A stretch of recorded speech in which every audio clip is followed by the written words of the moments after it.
여기 뭐야, 화면 공유가 잘 되고 있고 소리가 잘 전달되고 있지요? 네, 그럼 네, 바로 시작하도록 하겠습니다. 이거 하기 전에 장희선 리더한테 아주 그냥 신신당부를 받았어요. 짧게 해라. 길게 하지 마라.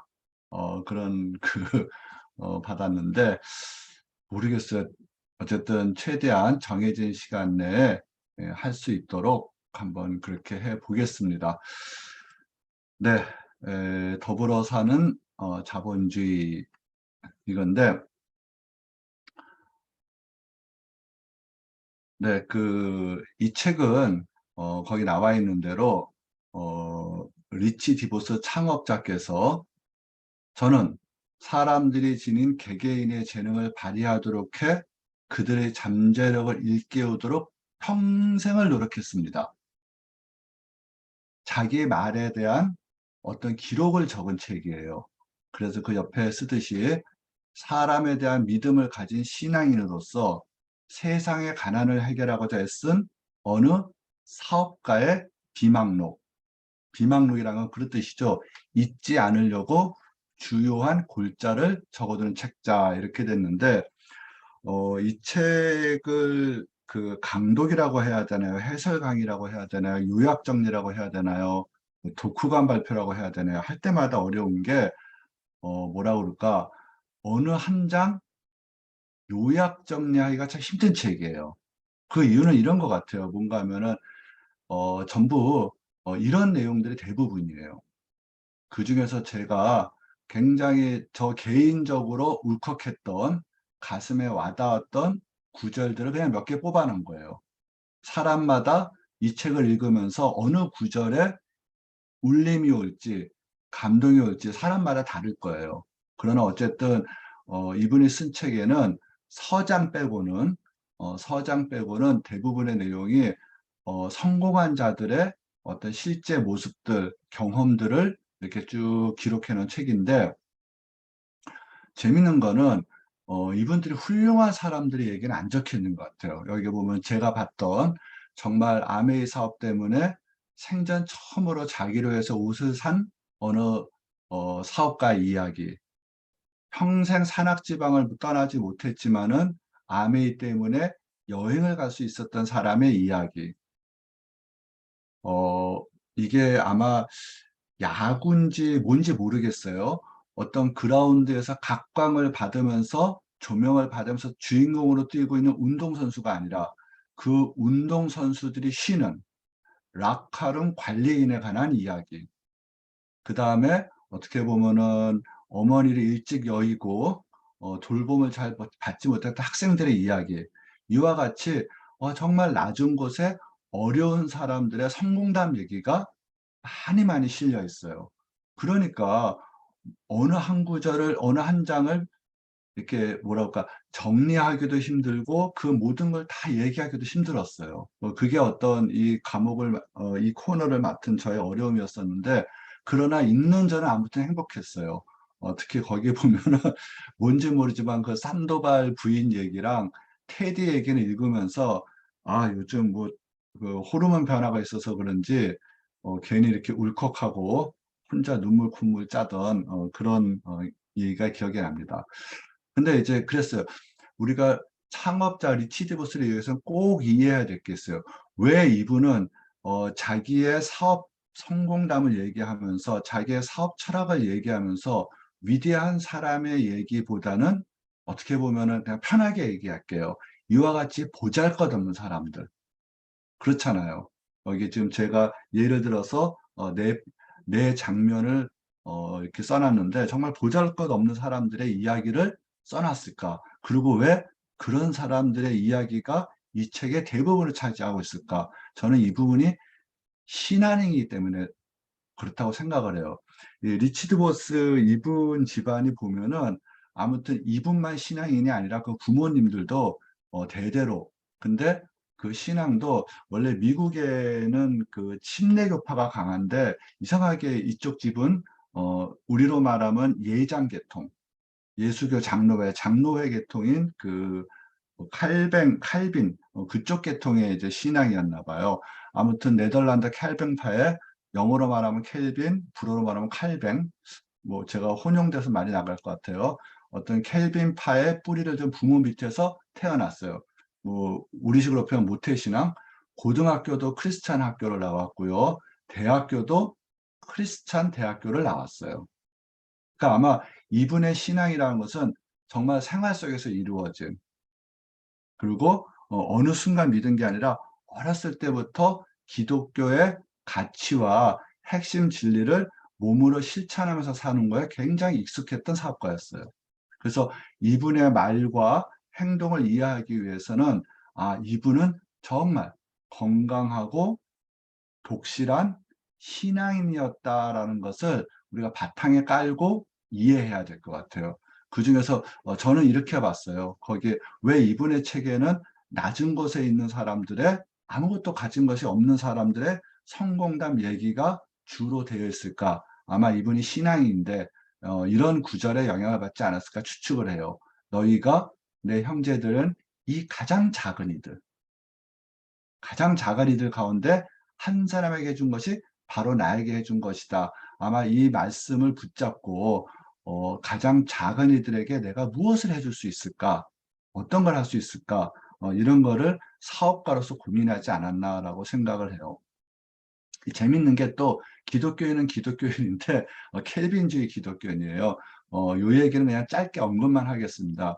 무슨 말인가 하면은 자본주의가 성립하기 위해서 이 켈빈주의가 굉장히 지대한 영향을 끼쳤다라는 것이 막스 베버의 유명한 책 프로테스탄트 윤리와 자본주의 정신에서 이렇게 밝혔다고 해요. 저도 뭐 하도 오래전에 읽어서 기억도 안 나지만 대충 그런 것 같아요. 뭔가 하면은 이 종교개혁 이전에 거룩한 직업이 있고 거룩하지 않은 직업이 있었다고 해요. 그러나 이제 종교개혁에 기면서 켈빈이 얘기하기를 모든 직업은 하나님이 주신 직업이기 때문에 어, 존경받아 마땅하다. 그러니 열심히 일하시오. 뭐 이런 정신이 자본주의 형성에 큰 영향을 끼쳤다라고 쓰여 있는 책인 걸로 기억하고 있어요. 아무튼 좀 묘한 걸 느꼈어요. 이분이 독실한 신앙인 것까지도 이해를 하는데 침례교파도 아니고 미국엔 대부분 침례교파거든요. 맞나? 저 그렇게 알고 있어요. 혹시 틀리면 나중에 살짝 얘기해 주십시오.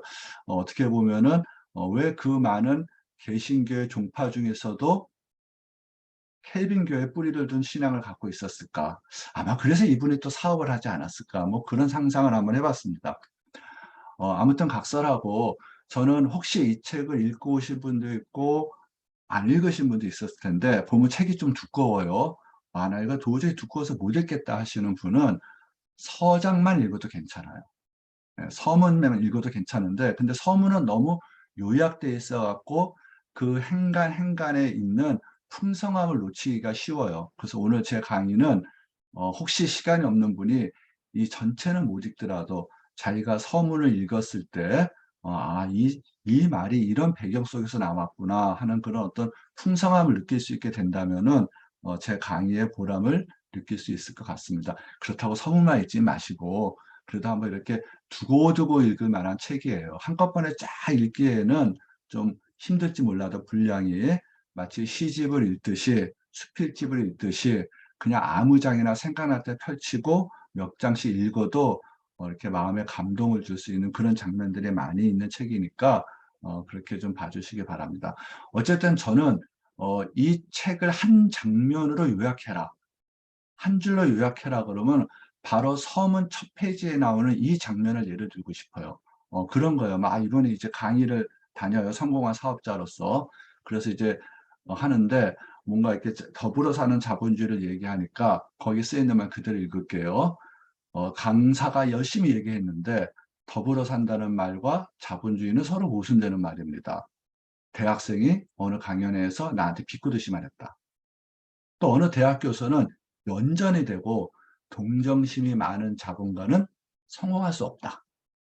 이런 강의 반응을 보였대요. 그때 이분이 한 말씀은 뭔가 하면은 그에 대해서 나는 동정심이 없는 자본주의도 동정심이 없이는 자본주의도 없다라고 응수했다고 합니다. 근데 이렇게 응수를 하니까 좌증이 좀 싸늘했나 봐요. 이게 무슨 말이야? 이렇게. 아니, 자본주의하고 동정심, 자본주의 더불어? 이게 무슨 말도 안 되는 소리야 하면서 뭔가 자중이 싸늘했나 봐요. 그래서 아마 이런 구절이 나왔어요. 나는 잠깐의 침묵 속에서 이 더불어 사는 자본주의라는 명제가 얼마나 중요한 것인가를 세상 깨닫게 되었다. 아마 이 책을 쓰게 된 동기가 아닐까 짐작을 해요. 거기 나오면 자본주의에서 수많은 학자들의 정의가 있어요. 뭐 애덤 스미스, 칼 마르크스, 케인즈, 하이에크 많은 학자들이 자본주의를 정의하고 있어요. 그러나 아시다시피 우리의 창업자인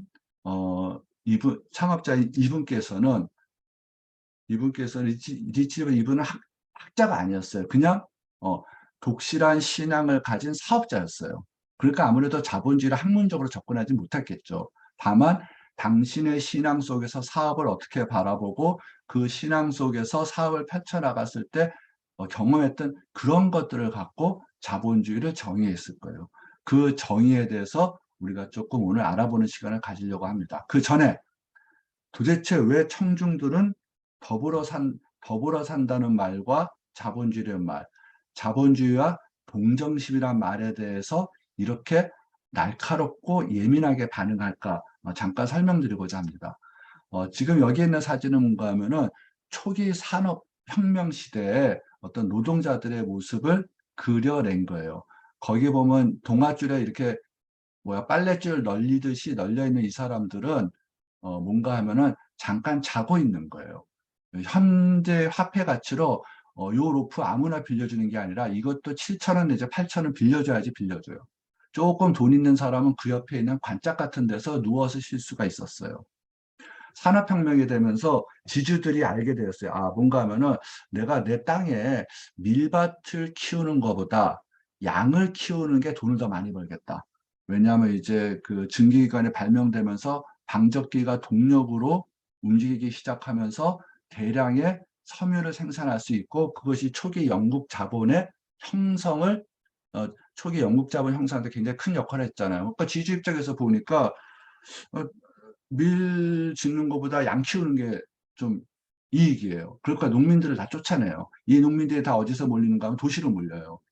도시에서는 공장을 돌린 자본가들이 이 값싼 노동력을 얻게 되는 그런 효과를 얻었어요. 그러니까 사람들이 도시에 몰리지 일자리는 적지 사람은 많지 그러니까 노동 환경이 무지하게 비참했어요.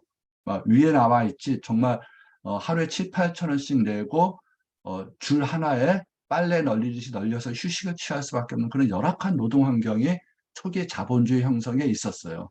뭐 혹자는 그래, 야 저렇게 잘 바야 바닥에 누워 자는 게 편하겠다.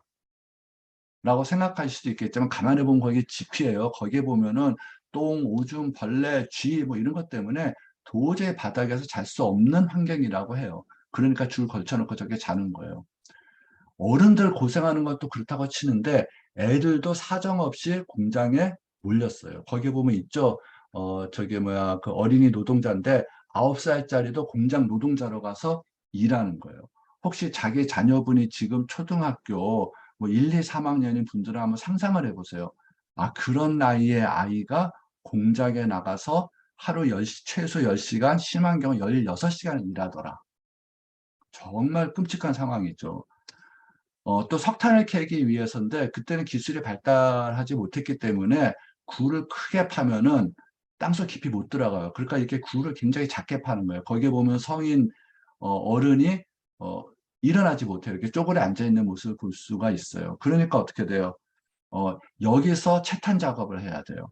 굉장히 불편하죠. 그러니까 몸뚱아리가 작은 어린아이 또는 여성 노동자들을 고용해서 기어 들어가서 지금 보면은 꼭 장난감 같은 수레에다가 그림에다 보시다시피 저렇게 불편한 자세로 탄을 캐가지고 채탄을 했다고 해요. 그런 노동 시간이 10시간에서 심한 경우 16시간. 네.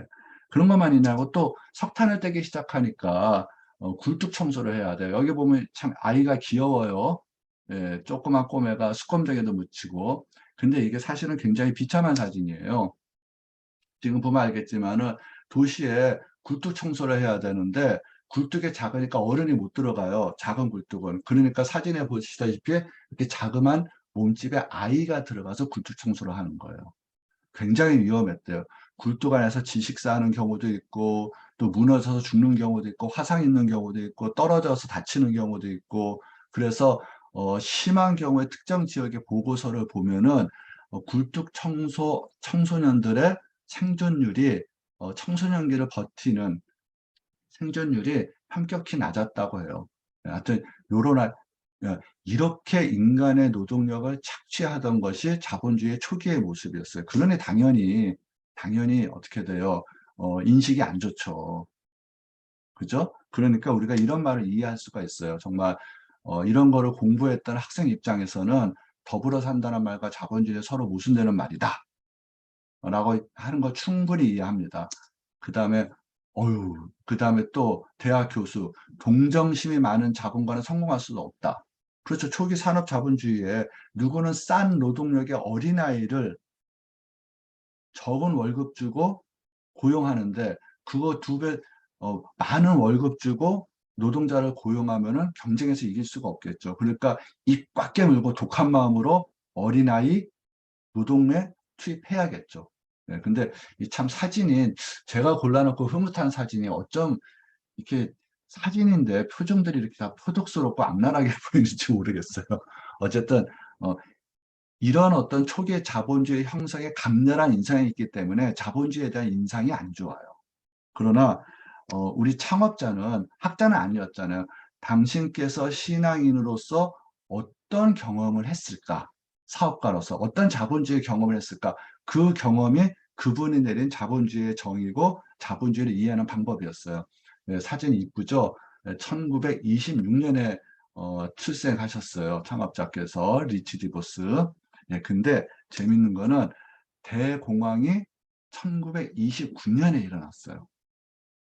그러면 이 책 174페이지에 보면 그런 구절이 있어요. 나는 대공황 시기에 어린 시절을 보냈다. 그래서 주식시장이 붕괴될 무렵에 아버지는 돈이 한 푼도 없었다. 이런 글자도 나왔어요. 잠깐 미국의 경제 사정과 리치 디보스의 일생을 잠깐 비교해 보기 위해서 제가 미국의 그 1900년도부터의 어떤 그 주가 지표를 좀 갖고 왔어요. 우리가 미국의 주가 지수 보려면 세 개 있죠. 다우존슨, 그 다음에 S&P, 또 하나가 나스닥. 이렇게 세 개 있는데 그중에 마침 S&P 자료가 좋은 게 있어서 들고 왔어요. 예, 여기 보면은 그렇죠. 여기 보면 우리가 요때 그죠? 1926년에 탄생하셨어요. 그 다음에 또 어떻게 또 롯데 1959년에 아메이를 창립했죠. 그럼 도대체 이 중간에 우리 창업자는 어떤 경험들을 했을까? 대충 보면은 한참 잘 나갈 때 탄생하셨어요. 근데 그때는 어리죠. 그러다가 경제 대공황 겪고, 그 다음에 뉴딜 정책을 회복하고 좀 살만했더니 2차 세계대전이 일어나고, 그 다음에 전후 성장기를 거치고, 대략 이것이 창업자가 리치 디보스가 겪은 인생이에요. 인생이었는데 먼저 1920년대 환경이 어떤 환경인지 잠깐 보겠습니다. 미국의 1920년대 환경은 한마디로 미국 하면은 떠오르는 대표적인 이미지 아이콘들이 형성되던 시기예요. 월스트리트, 그 다음에 또 뭐야, 찰리 채플린으로 대표되는 헐리우드 영화, 그 다음에 뭐, 양키스, 야구, 베이비 루스, 그 다음에 재즈, 포드, 자동차, 하여튼 미국 하면 떠오르는 아이콘들이 전부 다 1920년대 형성됐어요. 1920년대 미국의 입장에서 뭔가 하면 1차 세계대전이 1918년에 종료됐잖아요. 그래서 미국은 전쟁의 피해를 하나도 안 받았어요. 그러니까 떻게 보면 1차 세계대전 이후에 전후 복구를 위한 여러 가지 그 경제 활동이 있어야 되는데 오히려 미국은 무기, 전쟁 물자 등 전쟁 특수로 호황을 누려서 떼부자가 되던 시기였어요. 대영 제국이 무너지고 세계 중심 질서가 미국으로 넘어오는 그런 때였어요. 예, 그래서 어, 이때 미국을 표효의 시대, 재즈의 시대, 그 다음에 뭐 이런 20년대로 미국 역사상 가장 행복했던 시절로 기억되는 때예요. 여러분들 쉽게 이해하려면 아마 보신 분도 있고 안 보신 분도 있겠지만 이 위대한 캐츠비의 배경이 1920년대 미국의 황금기였어요. 정말 화려한 시대였었죠. 예, 화려한 시대였었는데 뭐 좀 약간 좀 배 아파서 시니컬하게 표현하면은 졸부의 시대. 그러니까 신은 강국으로 대영 제국의 시대는 가고 이제 신흥 강국으로 부상했던 미국의 화려함이 드러난 것이 1920년대였었는데 바로 몰두들어 맞아요. 네, 과잉 생산으로 인한 경제 대공황을 맞습니다. 정말 그래서 가정이 무너지고 그 다음에 무료 급식에 그 줄 쭉 쓴 거 보죠. 무료 급식소에 얻어먹고 살아야 되고 여기 이 남자 보면 어떻게 해요? 나는 세계 국어를 할 수 있고 아 그쵸. 나는 세 가지 일을 할 수 있고, 뭐 세 가지 말을 할 수 있고, 3년 동안 싸웠다는 게 뭐지? 뭐 3년 동안 1차 세계대전 했으니까 뭐 군의로 나갔나 봐요.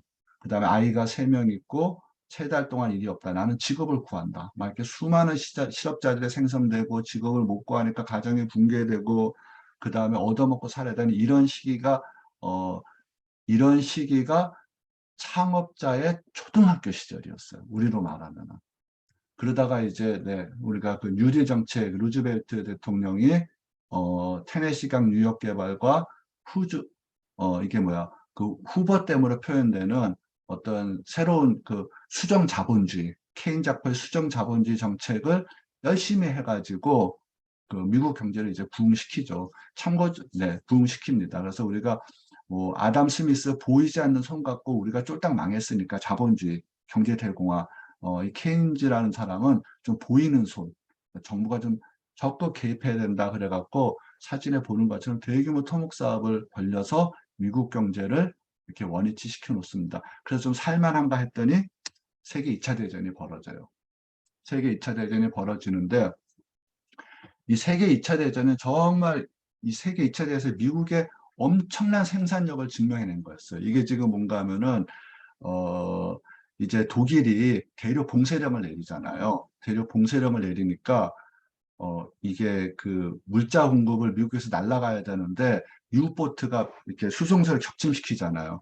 미국의 전략은 아주 단순했어요. 야, 유보트가 10대 보내면은 10대 격침시켜. 야, 그럼 20대 보내. 니들이 부수고 남는 거 영국으로 보내.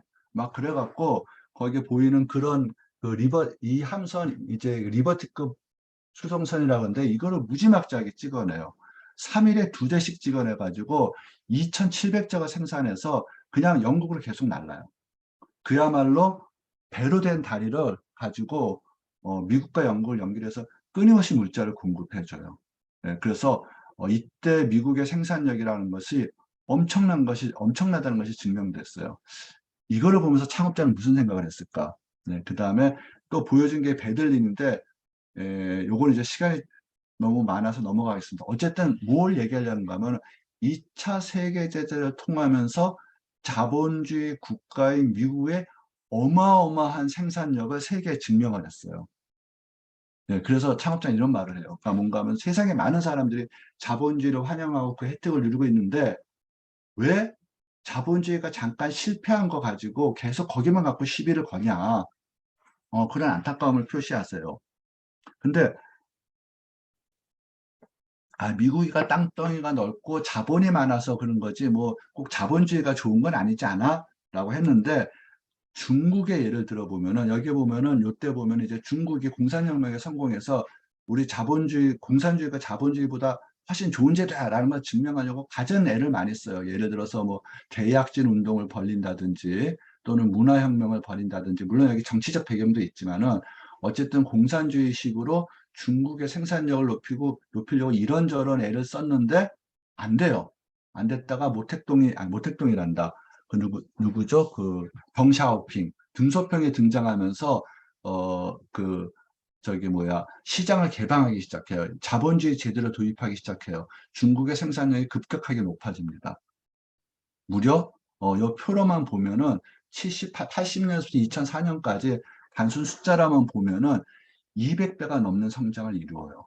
자본주의 제도가 생산력에 최적화된 제도다. 적어도 인류가 갖고 있는 제도 중에서 자본주의만큼 생산력을 끌어올릴 수 있는 제도가 없다는 것이 증명이 된 거예요. 그래서 또 창업자 리치 디버슨이 이런 말을 합니다. 수많은 대학 교수들이나 신문의 칼럼니스트들은 자본주의의 막강한 힘과 성공의 진리를 왜 인정하려 주지 않는 것일까? 이런 안타까움을 표명합니다. 다시 한번 보겠습니다. 자, 동정심이 많은 자본가는 성공할 수 없다. 라는 강의에 대해서 동정심이 없기는 자본주의도 없다. 근데 저는 이 말에 좀 걸렸어요. 왜냐하면은, 아니, 무슨 제도가 동정심에 의지해야지 굴러가는 제도야? 어떻게 보면은 동정받는 사람이 있고 동정하는 사람이 있는데 이거 계급사회 아니야? 좀 뭔가 말이 이상했어요. 말이 이상했는데 우연찮게 원문, 그 이 책의 원본, 원 제목, 영어 제목을 보게 됐어요. 거기 보면은, 네, 그러면 compassionate capitalism 이렇게 돼 있고 번역을 더불어 사는 자본주의 이렇게 돼 있어요. 아, 요걸 보는 순간 저는 조금 이해를 했어요. 그러니까 뭔가 하면은 번역에서는 오해였었는데, 그래서 제목을 이렇게 삼고 싶어서 더불어 사는 자본주의란 말보다는 이게 제 발음이 엉망이더라도 용납 웃지 마시길, 예, 컴펜셔네이트 캐피탈리즘 이렇게 번역하고 싶어요. 잠깐 요 말을 해설하기 전에 이런 걸 들어가고 싶어요. 왜 리치 디버스는 자본주의의 막강한 생산력에 주목을 했을까? 왜 그 생산력에 주목을 했을까? 15페이지에 그 답이 나와 있어요. 자본가는 자기 자신뿐만 아니라 자기에게 의존하는 많은 사람들에게도 물질적인 행복을 주려는 데 있다. 물질 또는 물질주의란 말에 주저할 필요 없다. 물질은 지구상의 인간들을 먹이고 입히는 것이다. 우리 생활에 필요한 게 물질이라는 거죠. 그러면서 물질적 행복은 천연 자원에다가 인간의 노동력 도구를 사용해서 비유를 하면 이런 거죠. 밀이 있어요. 그 밀을 잘 찧어갖고 오븐에 따끈하게 구워가지고 이렇게 쪽지 좀 김이 모락모락 나는 따끈따끈한 빵을 먹을 때 우리는 행복해요. 그런 것이 물질적 행복이에요. 예. 우리는 먹어야 살잖아요. 먹어야 사는 건데 또 그런 것도 있는가 하면은 우리가 물질적 생존을 위해서 물질적 행복도 있지만은 또 우리의 감정이 더 필요해요. 여기는 구절 보면은 감정에도 돈이 든다. 조금 더 정확히 말하면 감정에서 불순물을 제거하기 위해서는 적당한 경제적 여유가 필요하다. 그 밑에 있는 구절들 전부 다 한 번씩 경험하셨을 거예요. 내 친구가 결혼해. 기뻐. 와, 근데 그 기쁜 감정을 순수하게 즐길 수가 없어요. 자꾸 불순물이 끼어들어요. 야, 이거 부주 5만 원 해야 돼? 10만 원 해야 돼? 아, 걔하고 나 사이에 관계가 있는데 20만 원? 너무 센데 10만 원을 깎고 막 이런 경험들이 있을 거예요. 근데 내가 여유가 있다면은 그런 어떤 기쁜 일에 대해서 나의 감정의 불순물을 제거하기가 훨씬 쉬울 거예요. 네, 거기 있는 대로 직장에 다니기 시작한 후 소득이 생긴 거죠. 아끼는 친구의 결혼 소식에 처음으로 잠시의 고민도 없이 좋은 선물을 해주면 느꼈던 기쁨을 기억한다. 그 감각은 내가 돈의 가치를 무시하지 않기로 결심한 몇 가지 이유 중에 하나다. 그러면서 나는 슬플 때 슬퍼하고 기쁠 때 기뻐하기 위해서 돈을 번다. 이런 말을 해요. 다음 장면으로 넘어가서, 예, 이제 더불어 사는 자본주의에서 이제 창업자의 리치 디보스의 어떤 그 자본주의 내지는 물질적 행복에 대한 정의가 슬슬 나옵니다. 예, 똑같은데 동정심이 있어야 된다는 거예요. 근데 이 책 원문에는 뭐라고 되어 있는가 하면은 컴패션이라고 되어 있어요. 이게 뭔가 하면은 거기 빨간 것이 뭔가 하면은 타인의 고통을 이해하는 거예요. 타인의 고통을 이해할 수 있는 능력.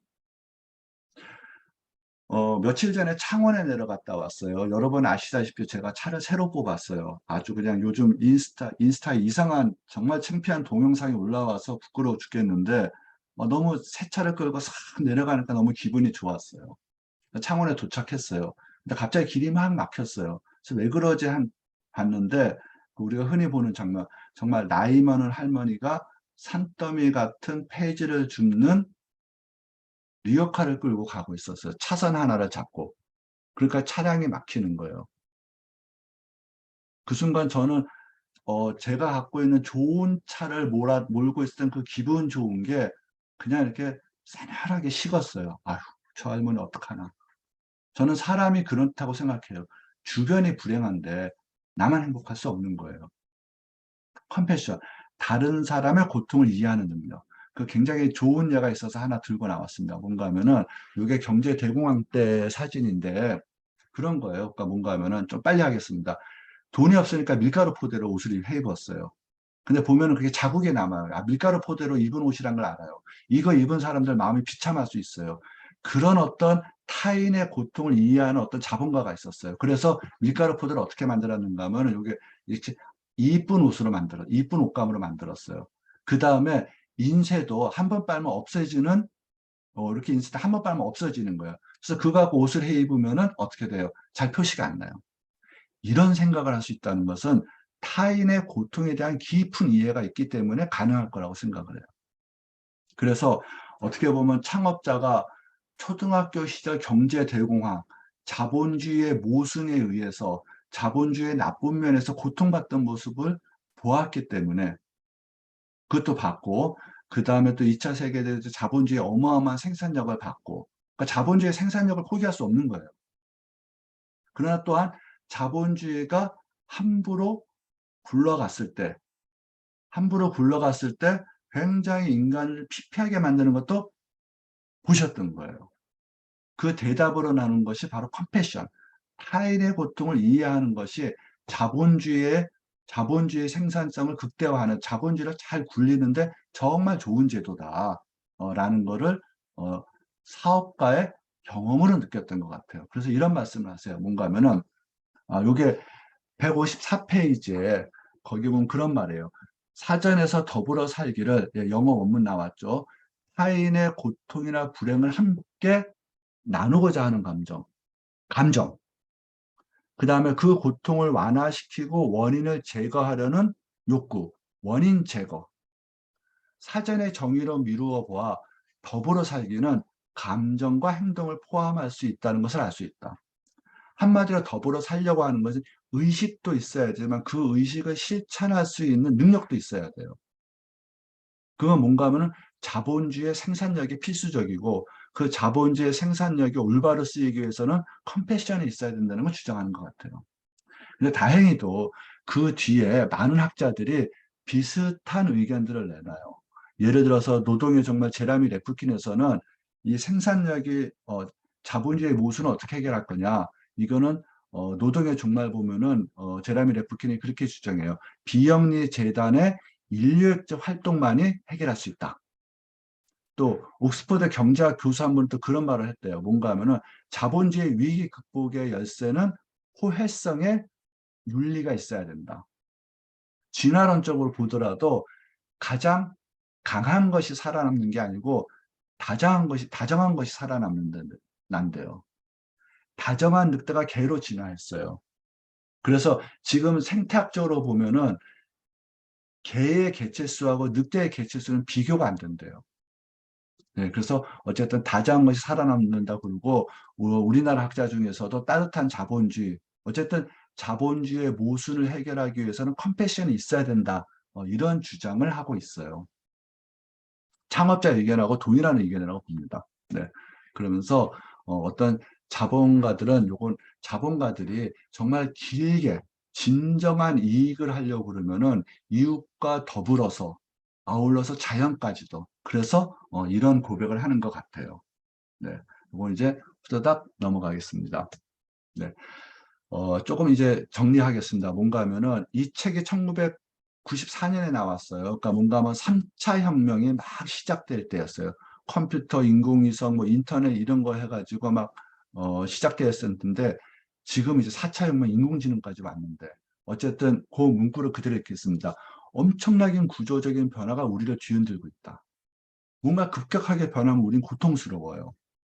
그러면서 이 어지럽게 빠르고 변하는 중에서도 우리를 정말 불안하게 만드는 것은 야, 이 변하는 상황 속에서도 나의 경제적 기반이 계속 유지될 것인가 이런 불안이 있어요. 잠깐 숨을 돌리는 입장에서 어, 저 아무리 시간이 좀 많이 걸려도 할까요? 이분들의 공통점이 뭘까요? 제가 지금 채팅창이 안 보여서 이분들의 공통점 딱 보니까 미국 대통령이에요. 백인이에요. 남자예요. 뭐 이런 공통점이 있죠. 보니까 다 빨간 넥타이 맸나? 뭐 그런 것도 있나? 예, 근데 이분들의 공통점은 뭔가 하면은 아미 비즈니스 미팅에 초청 강사로 다 오셨던 분들이에요. 예, 정말 대단하지 않아요? 이분들 공통점 중에 하나가 대통령이랑 공통점도 있지만은 아미 비즈니스 미팅에 초청 강사로 초청받아서 강연하셨던 분들이에요. 아메의 삶이 이렇게 어마어마한 사람도 많아요. 미국 상원의원, 우리나라 국회의원 중에서도 그 아메의 비즈니스 하는 사람들이 많대요. 그러나 그런 사람들의 얘기는 더불어 사는 자본주의 책에 언급이 안 돼 있어요. 오히려 언급되어 있는 거는 이런 것들이에요. 정말 옷도 못 샀던 사람들, 산악지방에서 가난한 지방에 그야말로 성공하고 싶은 마음은 없는데 성공의 수단이 없었던 사람들의 이야기가 나오고 있어요. 사실 이분들은 성공의 수단을 많이 갖고 있는 사람들이잖아요. 이런 화면으로 대표될 수 있는 사람들.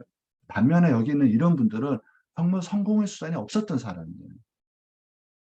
이런 사람들에게 아메이가 제공돼서 성공의 기회를 제공한 그 이야기를 리치 디버스는 자기의 자랑으로 삼고 책에 그렇게 많이 써놓으시는 것 같아요.